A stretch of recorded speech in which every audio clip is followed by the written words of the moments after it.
What's going on, everybody out there, and welcome back to another episode of the Dark Avenger comic book review. I know you're going to be seeing a marathon of videos. It's been one hell of a month so far, but we're here. We're getting through these books. Got to get through a couple other books, and physicals. That was it. Yeah, I was going to mention this is episode, by the way, 553 for the first week of February, February 4th, and as of February, we have our books back weekly. Most of them. And one digital. Most of them, yes. Some are still digital because some books don't get delivered on time, and then other books we are just reading digitally still. So, without further ado, we're going to get into these books and we'll get through this pretty quickly. Right. Starting with the Independents, we're going with G.I. Joe issue number 18. It is a roadblock story. And I loved it. We don't get to see anything more with Duke and the Transformer from the previous issue in this issue. This one focuses heavily on Roadblock. We get a little bit more with Cobra Commander at the end of the book. And we get a little bit at the beginning of the book from where the last book ended. Right. It was this is a nice one-shot. However, I feel like this was put out there just to kind of push a month's book out. So we'll wait and see what happens next. But it's still really good to see Roadblock, and he's running as you can see, a food cart. So it's really cool. He gets a job offer, turns it down, Cobra attacks him for turning it down, and hell breaks loose. Okay, we got Sonic the Hedgehog issue number 84, which is starting the countdown to issue 100, actually, in this issue. And really, it starts off where it's all about them trying to get the Chaos Emerald. We have Metal Sonic, who appears in this issue, and he's more of the focal point in this, and I can't remember what her name was, but I do want to show the artwork, though, in this book. The artwork is, like, really amazing in this book, and we get a little bit of a backstory of somebody in this issue, of a new character, and Sage. Basically, Sage appears in this issue, which is Eggman's daughter, so to say, in this issue. And like I said, they're just looking for the Chaos Emeralds, and you have Metal Sonic, who's in this issue, and it's just like a whole big adventure book. You're definitely going to want to read this comic book if you're a Sonic fan. Like I said, this is road to episode 100. Yeah, road to issue 100. We're on the road to issue 600. That's coming the end of this year. Yeah, but a really great book, though. I really enjoyed reading Sonic. 2 Turtle books. Battle Nexus issue number 4. Loved it. Donatello versus Metalhead. This is a Metalhead from a different universe. However, all Donatellos make a reset button. And our Donatello figured it out. I like how Aliplex was not sent with Raphael to the other place. When the Turtles lose. Aliplex is actually in the prison cell with Michelangelo and the unknown person who we all at this point should know is Last Ronin. But we do get to see Turtles from across time because why not? This is a time traveling, universe hopping book. Why not? But yeah, I did really truly like the artwork for this book. I really did like. Well, the ending has Mikey versus Slash, and it's a really nice to be concluded. But I'm looking for the there we go. There are some parts where it shows. You could tell that it's Last Ronin. I like how Aliplex is still in the book also. Hopefully we get with the end of this miniseries, we get a little bit of a resolve with Aliplex and not everybody's memory gets wiped, but 2-1 probably that's what's going to happen. And the Aliplex thing will fix itself in the main book. However, TMNT versus Godzilla. Turtles try to get into Godzilla's head to try to stop him from doing what he's doing. They're having a hard time succeeding. We get to see Jet Jaguar in this book. We get to see April finding Mothra, or the twins with Mothra's egg. Lots of really good stuff in here. And then, of course, if you saw the cover for the next issue, Bebop and Rocksteady end up getting fused with Kaiju Jin, which is like Mutagen, but now they're going to become Kaijus and they're going to fight Godzilla. Interesting stuff. Really good artwork. But all in all, it's an interesting crossover. I will say that. Very interesting crossover. Valiant Beyond, all new Harbinger. You just call it. We all know it's Valiant Beyond. Yeah. So just go with all new. It's a new chapter of It Never Stops, part 1 of 3. So this is a 3-part miniseries that's going to be happening in this one. I love how it's listed as issue 4. Right. Number 1. Number 1. Right. It's just so confusing. But anyway, in this story, we get there's this guy who dies, and of course, the organization blames the Harbingers for this because of basically what happened. Because they have all these powers and everything. And Irene is there, which is his mother, to basically make sure that he is being okay and all this. And yeah, here's some artwork in this comic book, which is really, really awesome. And yeah, so basically it just sums up where you get two characters. Peter's wife gets a a promotion to the job that he used to have. So now she's actually taking over his job, and it's just like a whole big story of how they are going to make sure that everything goes back to normal. And yeah, this is just really action-packed and amazing, and we left off on a cliffhanger. I just want to see if I remember. So yeah. It's just basically where they're fighting off against the team who is fighting against Harbinger, who is looking for vengeful stuff about what happened to the guy. So we're going to see a one-on-one in the next issue, but really great stuff in this one. And now we're going into the big two. Marvel. Yeah, and this is the last issue, I believe, of the Punisher. Red Band. The Red Band. In 2 weeks, we get Punisher issue number 1. Or 3 weeks. In 3 episodes, we get Punisher issue number 1. And in this issue, we have Kingpin, who is still going after the Punisher because he wants to punish his head because of all the things that he's been doing. And, you know, Kingpin, he always wants to be the god of all cities and everything. And that's really the whole gist of the issue, is just... What? That's a Red Band book. You gotta be very careful what you show. Well, I'm not going to show anything. This is just for... Yeah, this is actually for mature readers, so I'm not going to show any... mature stuff in this one. We have Tombstone, who actually appears in this issue, that helps out the Kingpin with trying to find the Punisher. And artwork, like I said, it is gruesome, which is why it's called Red Band. Yep. And I love how how Punisher and Kingpin have that encounterment with each other, and he just really nails the Kingpin, the Punisher. But then you have Tombstone, who comes into this, and then they have a fight with each other, and you have a person who's teaming with Tombstone to actually try to get to the Punisher, but minds a trick that he gets to the Tombstone, actually, instead of Frank Castle. And then the end of the issue, we have the whole thing of who was behind the whole mind control, where we find out in the other issues ago where the person who was the Kingpin mind controlled to kill Frank Castle didn't work. And then that's how it all ended for this issue. But really great series of the Punisher Red Band, and definitely a great read if you're a Punisher fans and if you're into reading that. There is a Punisher issue number 1 that I am gonna look into though. That's coming. I believe we do. We have these two, and then the digital, right? I believe so. If not, then I'll put it in there. Yeah. Wolverine issue 15. Alpha Flight versus Wolverine. Wolverine in the last issue was teaming up with Silver Sable to protect a mutant group that's hiding out in a town, and this organization is fighting to take them in, and they hire Alpha Flight to work with them. I love the artwork in this book. I'm trying to find a good picture to show y'all.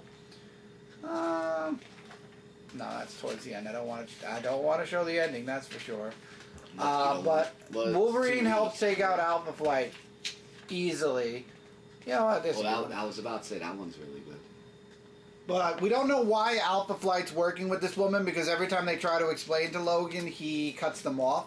So, in the end, unfortunately, Logan gets... how do I explain this nicely? Logan's able to take out Alpha Flight, but he gets to the commander, who has an ability to kind of, to take Logan off of his feet. Let's put it that way. Interesting. Looking forward to the next issue. And speaking of Logan, Black, White, and Blood.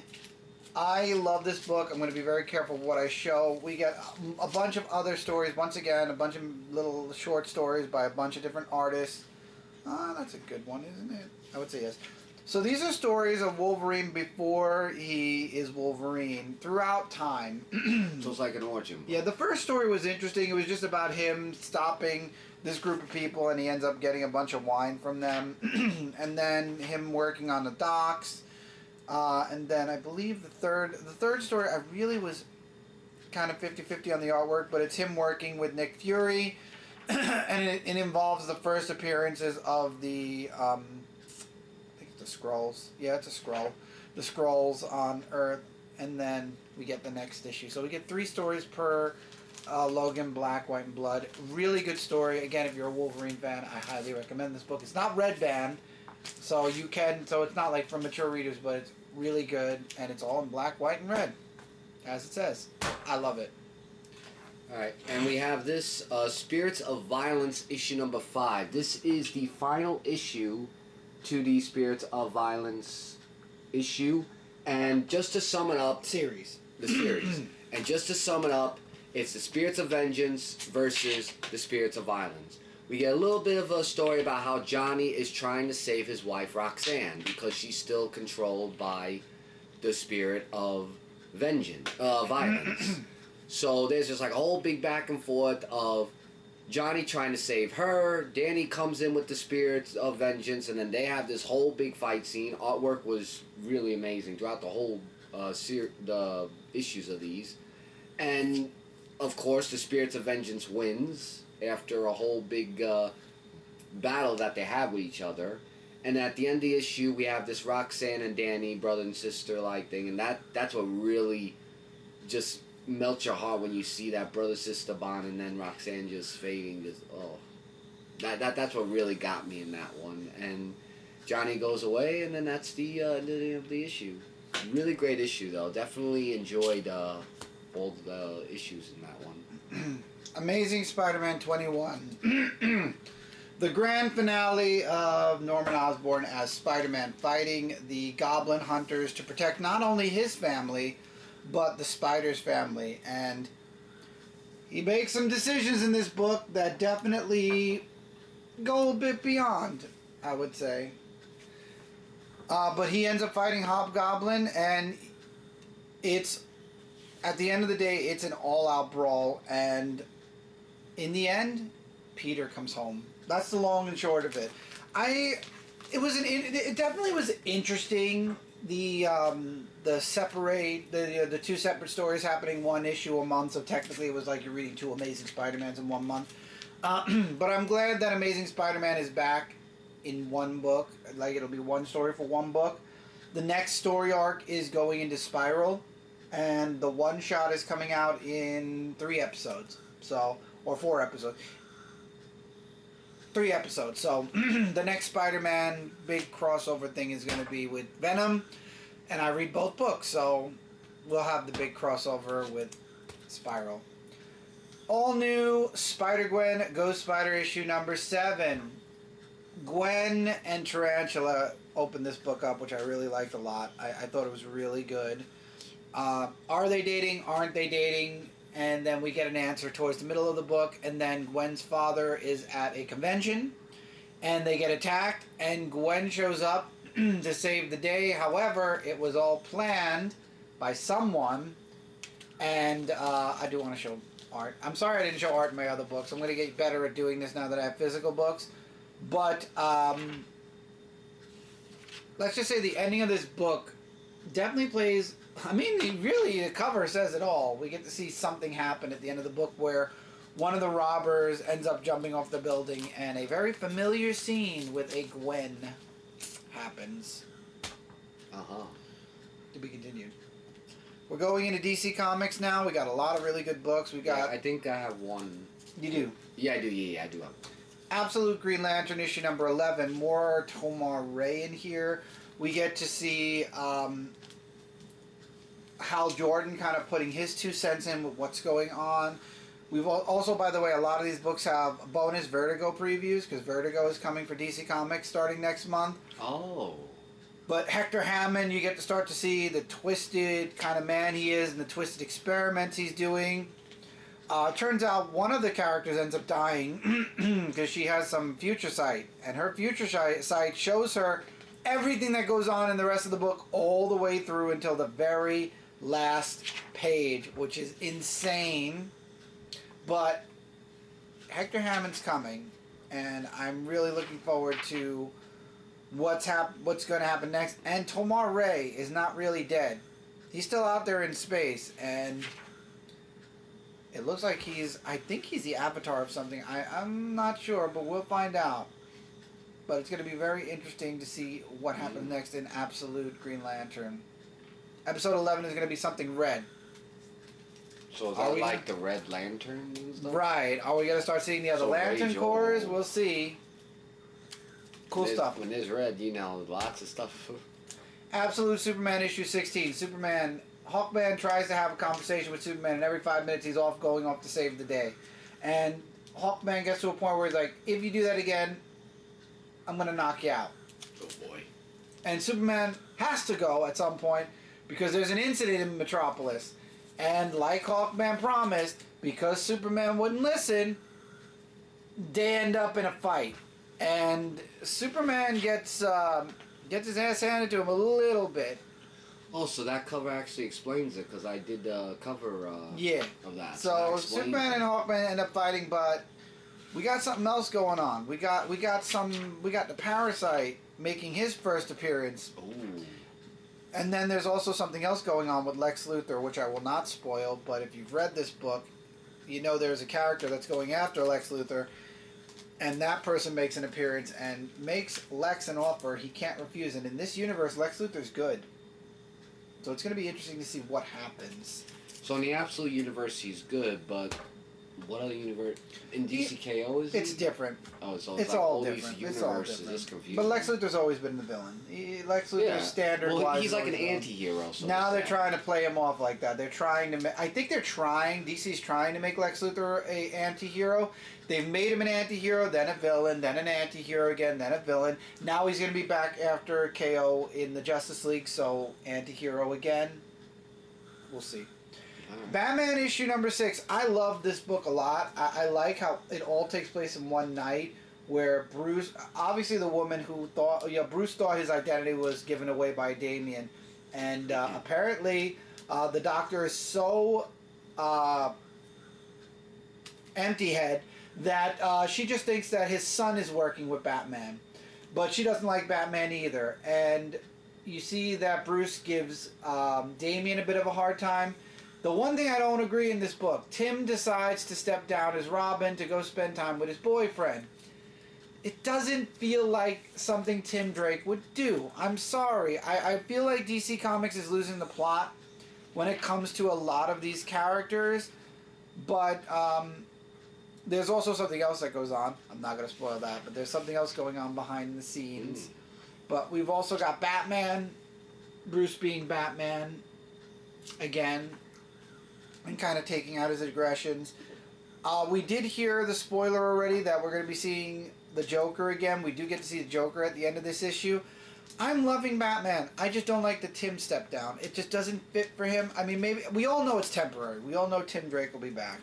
It's just, I feel like DC Comics really grabbed a lot of the teen superheroes or the young adult superheroes and used them for one thing or another, and we're losing a lot of what we had with those characters. And Tim was always about the team, was always about being Robin.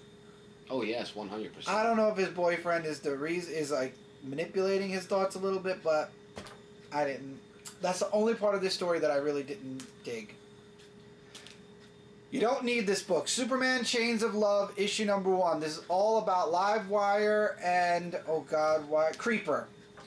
Livewire and Creeper running a podcast. So if you want to see some side character romance and whatnot, this is your Valentine's Day issue. Ooh. So if you want a Valentine's Day issue, here it is, right here. It was okay. Okay. It's not. Superman is in it, and so is his son for a time, but it's mainly about Livewire and Creeper. They could have just made this the DC Comics Valentine's special. And they even put the Electric Superman logo on it. Oh, yeah. That drives me insane because now that I know it was a phase, having an electric blue Superman every now and again would be cool, and I feel like that's such a teaser because I would like to see a couple of stories with that every now and again. Not, Clark as Superman blue. I mean, even his son has the electric blue Superman power, so I mean, Right. it'd be nice to see it again a little bit, or like, that we had a blue Superman until they got rid of it in Justice League. They could have kept him around. He could have been another Superman or whatever. I don't know. Because it was a phase, I really would like to see a little bit more of that suit. But anyway, it's a skip. Unless you want a Valentine's Day issue, then grab it. I thought it was okay for if you're a Livewire fan. I thought it was okay. In the end, it was an okay book. It's not a Superman book. It's a Superman universe-esque book, but it's not Superman.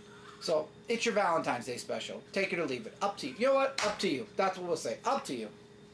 Michael, I let Michael do this. I originally was going to read it, but then I had to check this out. DCX AEW, All Elite Wrestling, by the way. Issue number 1. We have DC and AEW teaming up with each other, and what I liked about this issue is that each team that actually... Well, first of all, they're fighting off against each other, and Booster Gold kind of makes a little bit of a reason as to why both these universes are going against each other, and they're going to find something X shards. So in each of the stories, you have a DC character and an AEW wrestler who are fighting off against these mutants that are going all against the city, and I'll show some artwork. Artwork is really great in this issue. I really liked it. And they're just trying to get the X shards because it's basically something that will affect the universes. And they have to get the X shards and not make sure it goes into not the wrong hands. So they're just going off on this adventure of fighting off against just all these mutants, like I said, and dinosaurs and stuff, and it is just really awesome. I do know some AEW wrestlers because I do watch it from time to time, so I'm familiar with the faces of the wrestlers. And you get this Wonder Woman that's in it. Oh, I like this one, Batman with Darby Allin. That was actually my favorite scene in this comic book when they're actually teaming up with each other. And yeah, Bane makes an appearance in this issue that is trying to go after the X shards as well. And we have Lex Luthor who appears in this issue, and it looks like he's going to be teaming up with someone, and they're going to be new CEOs basically of the whole universe, if it should happen. To be continued. Really great issue, and it got me hooked to actually see how this is all going to play out from both the DC and the AEW universe. We're in DCKO territory now. Boss battles, one shot, a bunch of characters from all across the comic all across the comic universes together. Superman versus Homelander. You have Vampirella. You got Annabelle. You got Red Sonja. You've got every character under the sun that you can think of. Whoa! Red Sonja's in this one? Oh yeah, there's every character under the sun that comes in. Mortal Kombat's in here as well. It's just one crazy all-out brawl that takes place. It just takes place. It takes place in between the previous issue, which is issue 3 and issue 4. It's like a little like they get pulled out of the universe into this like crossover universe, and then they get put back into the DC universe as round 4, as issue 4 is about to happen. That's interesting, actually. So really good stuff. Love seeing Superman versus Homelander and seeing him knock that guy on his ass. Lastly, we got DC KO Nightfall issue number 4. You mean Knightfight? Knightfight. Why do I keep wanting? Because it's labeled after Nightfall. Pardon me. Knightfight. Batman doesn't want to go, but knows he has to, even though he's in a perfect world where the world doesn't need Batman anymore. However, he knows that he has to be Batman. Even his grandson says, you have to be Batman. You have to go back and finish the fight. And he was always doomed to lose. Spoiler alert, he was always doomed to lose, but somehow he survives and gets sucked back into DCKO issue number 4.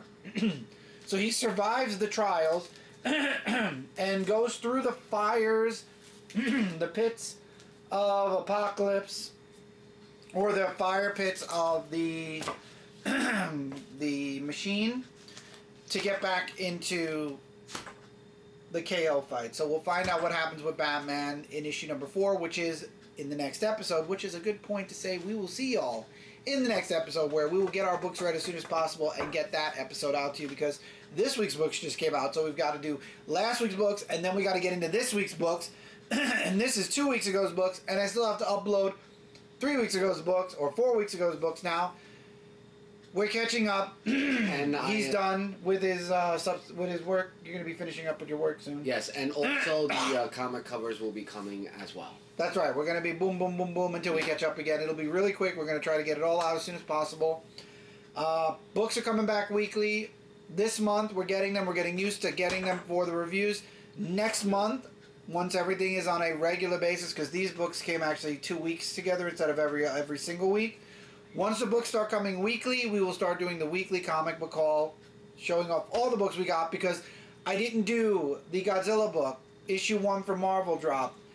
That's going to be a guilty pleasure read for me. I'm not doing any more of the Ultimate books, except for the final issue of Ultimate Spider-Man. Ultimate Universe is ending. I feel like it...